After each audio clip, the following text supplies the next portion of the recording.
I am devastated by the loss of Dr. Manmohan Singh, a leader who was more than just a prime minister to me.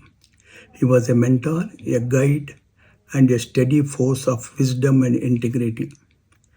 As minister in his cabinet and later deputy chairman of Rajya Sabha during his tenure, and also as deputy leader of the Congress parliamentary party under his leadership, he led with quite strength, humility, focus on nation's welfare.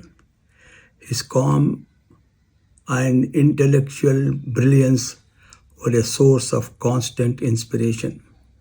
Dr. Singh's contribution to India were monumental.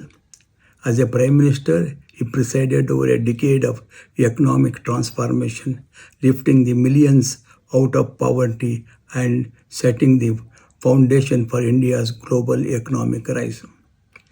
His visionary policies from liberalization to rural upliftment reshaped the country. He believed in inclusive growth and worked tirelessly to ensure that India's progress reached every citizen. India has lost a giant, and I have lost a mentor and a friend. His legacy will continue to guide us for generations. May his soul rest in peace.